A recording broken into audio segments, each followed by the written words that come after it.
Political Stalemate in Rural Revolt, 1865 to 1900. Urban America. The Gilded Age is a term used to describe the period 1865 to 1900, in which some Americans became richer and flaunted their personal wealth, while other Americans became poor. It was called gilded because, like a gilded dish, it looked covered in gold, but underneath it included political and corporate corruption, as well as exploitation of poorer Americans. The population explosion. Between 1860 and 1910, America's population expanded from 6 million to 44 million, with the majority living in urban areas. The flow of population during this period switched from extending the frontier at the turn of the century to retreating to the safety and security of cities. Technologies such as elevators, steam radiators, and less expensive steel allowed urban dwellers to live more compactly than ever before. Skyscrapers were built from cast iron, and steel frames allowed more people to live or work in one place. In addition, cities grew larger geographically as horse-drawn streetcars and commuter railways helped transport people from the outskirts of the city to their workplaces downtown. The middle class, in general, were business executives and professionals that tended to move to these suburbs, whereas the working poor, often immigrants and African Americans, usually lived in crowded, unsanitary housing in the inner city. Crowds, dirt, and disease. Unregulated citizens who immigrated from rural communities to cities usually traded one set of problems for another. Unregulated urban growth created problems in sanitation, health, and morale, and morality rates in cities were exceptionally high. The sanitation systems. City dwellers overwhelmed the sanitation systems. Sewage flowed freely in the streets, and access to clean water was a problem. Cholera, yellow fever, and typhoid ravaged the populace. At the end of the 19th century, a drive to reform sanitation systems succeeded in banning hogs and cattle from cities, building separate water and sewage systems, and establishing trash collection services. Several significant trends stand out on this map. First is the development of urban industrial core, stretching from New England to the Midwest, where the largest cities were located. The second is the emergence of relatively new cities in the South and West, reflecting the national dimensions of innovation in industry and transport. America had long depended on the immigration to fuel industrial power. Now, in the Second Industrial Revolution, the United States welcomed such large numbers of immigrants that by 1900, 30% of residents in major cities were foreign-born, with the majority from Europe. The highest numbers of immigrants came from Southern and Eastern Europe during the late 1800s. Old world backgrounds. It was economic hardships and religious persecutions that triggered migration from Central and Southern European cities and countrysides, similar to today for immigrants coming to the United States. The pogroms were government-directed attacks against Jewish citizens, property, and villages in Tsarist Russia, beginning in the 1880s. A primary reason for Russian Jews' migration to the United States. Of all the immigrant groups coming to the United States, 90% of Jews would stay and not return. For Italians, Italy had little land, too many people, and too few opportunities. And for Asians, economic hardship prompted Chinese immigration, while a land shortage drove Japanese immigration. To accommodate the soaring numbers of immigrants passing through New York City, Congress built a reception center on Ellis Island, near the Statue of Liberty. Pictured here is a registry room where immigrants awaited close questions by officials. Initially, most immigrants were young men, but by 1900, the number of women immigrants equaled men. Chain migration involved the migration of an entire village that followed a small number of early migrants to the location.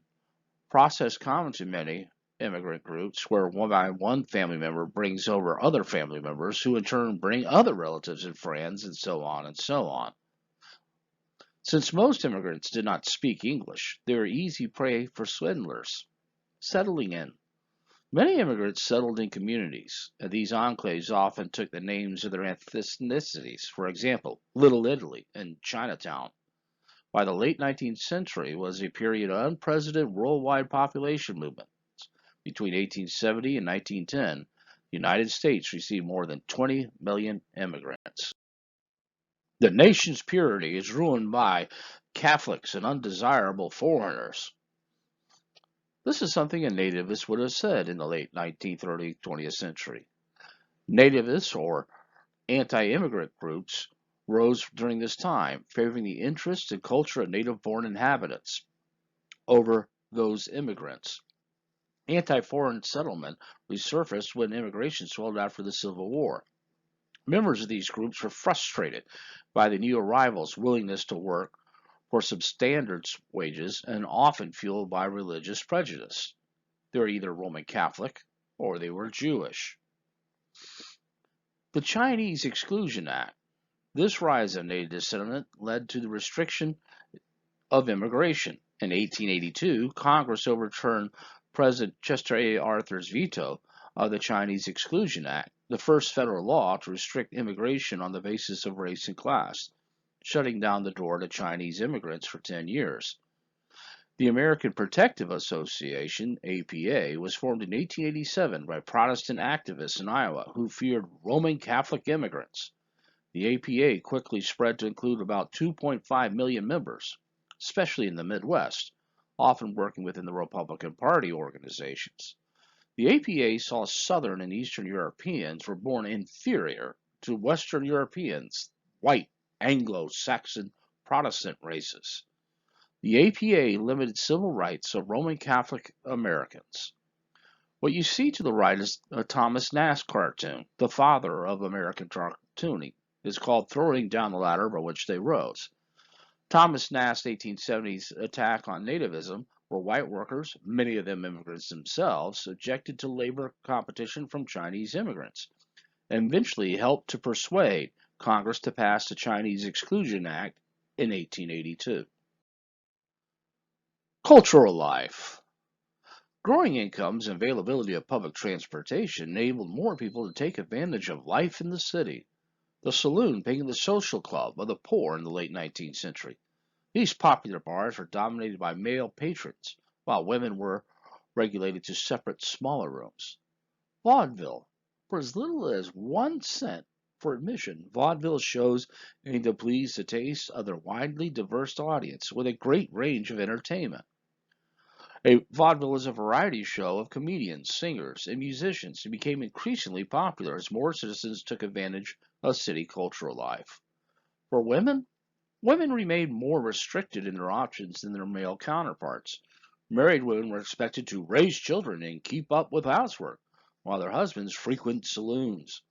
Single women generally had more leisure time than working mothers and enjoyed the attraction of dance halls, theaters, amusement parks, picnic grounds, and later movie theaters. Members of the working class could afford the inexpensive rides at popular museum parks. College football, basketball, and professional baseball gained support during this time. These sports relied on large cities to support their events. Baseball laid claim to being America's national pastime. Only white players were allowed in major leagues. African Americans were allowed in minor leagues, or what was called the Negro Leagues. The impact of social Darwinism. Darwin's scientific theories influenced more than a century of political and social debate. Charles Darwin's On the Origin of Species in 1859 argued that life evolved through a process known as natural selection. Herbert Spencer is the one who coined the term of social Darwinism, and it was Spencer, not Darwin, who came up with survival of the fittest, a flawed attempt to apply Charles Darwin's theories to human society with wealth, reflecting fitness and poverty weakness. Spencer would further write, "The laws of nature dictate the conditions of life for both rich and poor." End quote. The application of Charles Darwin's theory of biological evolution to society, holding that the fittest and the wealthiest survive, the weak and the poor perish, and government action is unable to alter this natural and beneficial process. The survival of the fittest allowed man's better characteristics to be passed on. Darwin himself disagreed, but a variety of other Americans and European scholars and writers promoted this human and social application of Darwin's biological theory. William Grant Sumner and Folkways argued that it would be a mistake for government to try to promote equality, since doing so would interfere with the survival of the fittest. Reformed Darwinism. Sumner's efforts to use rugged individualism and oppose government regulation prompted an alternative form called Reform Darwinism. Lester Frank Ward, in Dynamic Sociology, pointed out the aspect of evolution that both Darwin and Spencer had neglected: the human brain. True, people and animals compete, but, Ward would say, people also collaborate and plan for distant future and have minds capable of directing social change.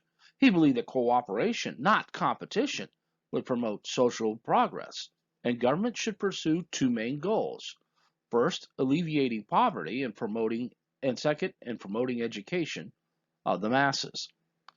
In the latter 19th century, Europe and the United States moved from the accepted idealism of life to a more scientific, realistic study. New York painter George Bellows witnessed such fierce boxing matches across the street from his studio at the saloon of retired heavyweight boxer Sailor Sharkey. Bellows is one of the most famous artists from the Ashcan School, which was committed to capturing the gritty reality of the urban scene. As realism replaced romanticism in American literature and art, artists focused on depicting America as they saw it, especially the increase in urbanization and industrialization. Technology, factory, railroads, immigration, labor unions, and social tensions were common subjects. The period's emphasis on scientific investigation and research methods also contributed to the rise of realism. In addition, the pursuit of wealth played a prominent role in many books and stories. Gilded Age Politics. In 1873, Mark Twain and Charles Dudley Warner coined the term Gilded Age to depict the corruption and greed then running rampant through corporations and politics. This term was personified by New York City's William Boss Tweed at Tammany Hall, who was the de facto ruler of the city. Political machines were rapidly growing cities like New York, Boston, Philadelphia, and San Francisco overwhelmed local governments, which were often fragmented and poorly staffed. This situation led to the rise of the political boss and urban political machines, which specialized in using patronage or helping those who needed assistance for a price in the form of either votes or economic kickbacks. For example, immigrants coming into New York City would be met someone from Tammany Hall and asking them if they had a job or a place to live. Now, since the immigrant did not speak English, and yet here was someone in their own language talking to them, they were surprised. They would get a job, any place to live, usually in a tenement house that was not too sanitary. In exchange, they'd have to vote for the Democratic ticket. Since voting was not secret, the pollsters could tell how a person voted, and this way the poor immigrant would become an American citizen, would be controlled by the political machine. The political bosses controlled the political party in the city. The ward boss would secure votes by doing favors for the poor and providing city jobs, contracts, and appointments. And then below them would be the precinct captain, who gained votes on a city block, report to the ward boss. Graft and scandal. Graft is the illegal use of political influence for personal gain. Kickbacks are an illegal payment to a politician for favors. Political bosses controlled thousands of municipal jobs and regulate business licenses and inspections. Many of the bosses were immigrants themselves who worked their way up through the political system. To maintain their power and to make money, some political machines would turn to election fraud, bribery, and graft in order to get licensing money and to be paid to the political machine. William Boss Tweed was a larger-than-life political boss from New York City. Tweed, whose powerful connections made no prison big enough to hold the boss, the efforts of the political cartoonist Thomas Nast in the two lower corners helped bring Boss Tweed down in Tammany Hall, New York City's powerful democratic machine. Tweed would say, I don't care what they write about me because my constituents cannot read. One did not have to understand English to understand a cartoon. National politics. Voter turnout. The public enthusiastically participated in political campaigns and elections. Between 1877 and 1900, overall voter turnout was far greater than ever achieved after the period of the elections for the national office were very close. Virtually all men participated in politics, including immigrants and African Americans. Politics during this time were deeply personal. A person's affiliation with a political party can be traced back for generations. At the end of the 19th century, neither major party was willing to adopt controversial platforms, and the differences between them was very slight. Taking on a controversial topic could tip the electorate. So it was campaign pageantry and followed large and small communities. Political parties mobilized a huge electorate through detailed records, ensuring registration and transporting voters to the polls. The major swing states of this time were New York, New Jersey, Ohio, and Indiana, because they were the key states in national elections because those states were evenly contested between the Democrats and Republicans and called swing states. Democrats and Republicans enjoyed an almost even balance of support, which made them hard to get out the vote. Republicans. At this point, Republicans were mainly Protestant of British descent, living mainly in the North. They sought legislation to attack Catholics that they saw as heavy drinkers, speaking foreign languages, and regulating public schools. Mormons they saw as traitors, crimes in the guise of religion. Republicans were identified with nationalism and national unity, waving the bloody shirt, appealed to remind the people that the Democrats were the party of rebellion and the Confederacy. For the Democrats, they were often Southern whites, recent immigrants, and Catholics of any origin. Party affiliation was determined by a mix of regional, ethnic, religious, and local factors. They are strongest in the South and urban Northeast. Democrats favored limited government and personal liberties. At the national level, politics still concentrated on post-Civil War battle lines, with many viewing battles for supremacy between the two parties as stalemate. As loyal as people were to their political parties, elected officials were even more so to their constituents. The power of patronage to appoint supporters to government positions often resulted in incompetent and corrupt individuals being named to important offices. The giving of government jobs to people who help a candidate get elected was known as the spoils system. This had been around since Thomas Jefferson in 1801. For 60 years, at the start of the Civil War, Republicans dominated the presidency, with Democrats winning only twice with the same candidate, Grover Cleveland. Chief executives were rarely considered strong, with one exception, Theodore Roosevelt. Hayes to Harrison, Rutherford B. Hayes. This 1889 cartoon violently portrays the period's corrupt alliance between big business and legislatures. When a Congress and presidency divided between the two major parties, a small and inefficient bureaucracy, judicial restraints, and resurgent belief in local and laissez-faire politics, the size and objective of the federal government were limited. Laissez-faire was the doctrine that government should not interfere in the economy, especially through regulation. The weak presidency. The impeachment of President Johnson weakened the presidency, and starting with the election of Hayes, presidents viewed their abilities as administrative. The presidents in this era of 1868 to 1896 were known for their weak use of presidential powers. There was also an inefficient Congress. Congress was the most powerful branch of the national government. Early in the period, Congress was inefficient, but as more national legislation was required, it reformed its procedures and structure. The federal bureaucracy and spoils system remained small and was criticized as being corrupt and inefficient, awarding patronage jobs based on party activism and loyalty, not merit. The courts overturned most regulations that states tried to enact on corporations. Few politicians viewed accepting gift from corporations in exchange for votes and support as compromising their integrity. When Rutherford B. Hayes became president, he tried to reform civil service programs, government jobs, to abolish the spoils systems of patronage. He suffered from an 1876 election debacle in which a congressional commission awarded him the victory, so support for his programs was slight. He faced intra-party squabbles between the stalwarts who wanted to keep the spoils system in place and who supported Grant and his cabinet, and the half-breeds, who were only half committed to Grant and to reforming the spoils system. Hayes showed that he had some sympathy for the civil service reform when he fired Chester A. Arthur after charges of corruption for the New York Customs House.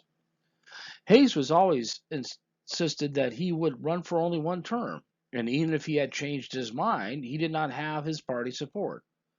As a result of the 1880 election, James Garfield was the Republican candidate and won the presidency. Garfield, Arthur, and the Pendleton Act, a presidency cut short. Garfield was assassinated only 4 months into office by deranged office seeker Charles Guiteau.